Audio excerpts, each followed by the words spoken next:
On April 17, 2017, a task force of U.S. Army Rangers were caught in one of the deadliest ambushes of the War on Terror. The Rangers were making their way through a small town in Afghanistan when they were ambushed by a massive force of Taliban fighters who had taken up positions in several different buildings on all sides of the Rangers' positions. The Rangers were now taking fire from all directions and from elevated positions. But thankfully, the Rangers weren't alone for long. 2 F-16s and an AC-130 gunship were already in the air nearby and immediately responded to the Rangers' calls for help.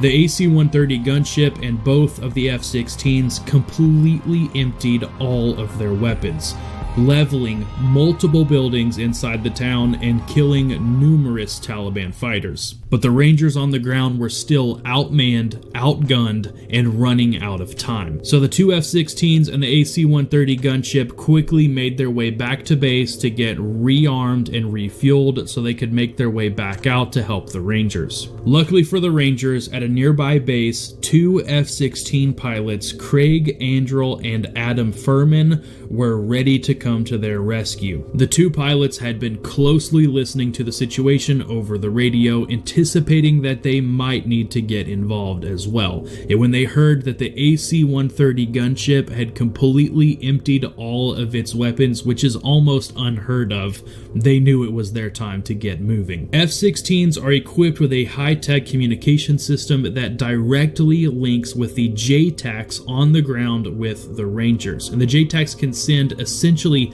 text messages to the pilot letting him know exactly which targets they need hit. And while they were on their way to the Rangers' position, Andrel and his F-16 received a message from one of the JTACs on the ground calling for the F-16's biggest bomb, a 2,000-pound JDAM, to flatten a multi-story building full of Taliban fighters. Normally, a pilot dropping bombs wants to see their target before releasing their weapons, both to confirm they have the right target and to be aware of what not to hit nearby, just to confirm that the JTAC and the pilot are talking about the same target. The last thing you want to do is drop a 2,000-pound JDAM on the wrong building. But in this specific situation, the Rangers were getting absolutely hammered from the target building, and Andrel didn't have time to do one pass by to make sure he was on the right target.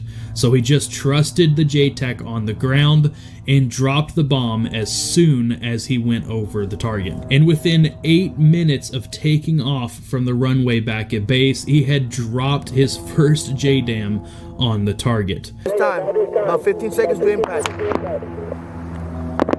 Oh shit. The rounds are hitting right in front of us.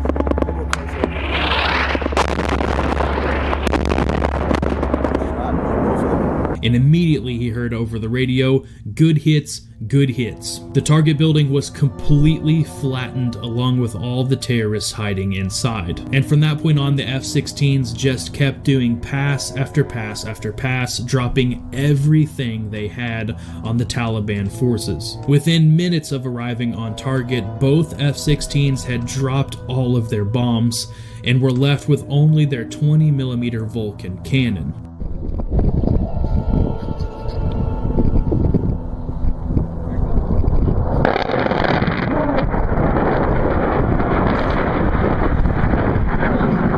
Which they used to strafe targets over and over and over again until their fuel began to run low.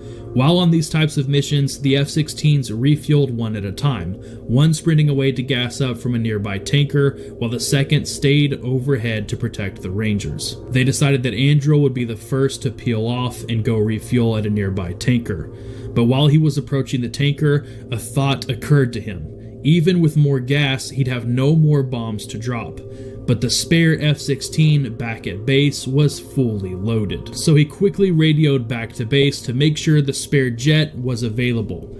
Thankfully, it was available and fully loaded. The spare F-16 back at base wasn't just any old F-16. It was the unit's flagship jet with a tiger stripe paint job. It represented the squadron and was parked in the first position on the flight line. The jet was assigned to the unit's crew chief and was mostly set aside for VIP tours and was always the cleanest, nicest of the jets on base. But today, this F-16 was going to be put through the ringer. After landing, Andrew quickly switched over to the other F-16, and everyone rushed as fast as they could to get through all the safety checks before he could take off. On a normal day, a pilot who lands an F-16 might be ready to climb down from the cockpit 20 minutes after touching down, while those heading out to fly generally step to the jet an hour before taking off.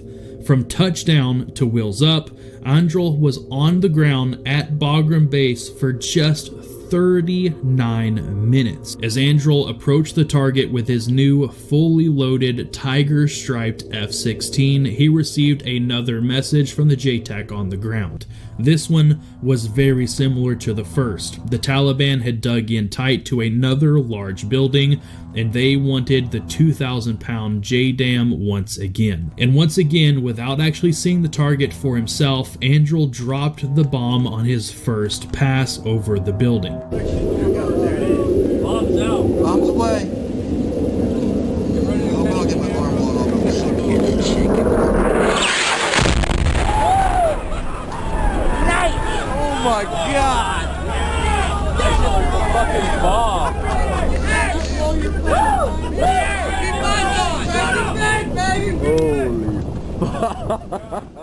After dropping the 2,000-pound JDAM on the building, there were still a few Taliban fighters moving around within the rubble, so he passed by a second time, dropping a 500-pound JDAM on the same building. All was then finally quiet within the buildings of the town, but the Rangers were taking heavy fire from a nearby tree line. So the F-16s then dropped their remaining bombs on the tree line and started strafing with their 20mm cannons. Then suddenly, the AC-130 gunship and the two F-16s from earlier returned to the target location, fully rearmed and refueled, relieving Androl and Furman. When all was said and done, an AC-130 gunship completely emptied all of its ammunition, two F-16s completely emptied all of its ammunition, Furman's F-16 completely emptied all of its ammunition, and Androl completely emptied two separate F-16s of all their ammunition.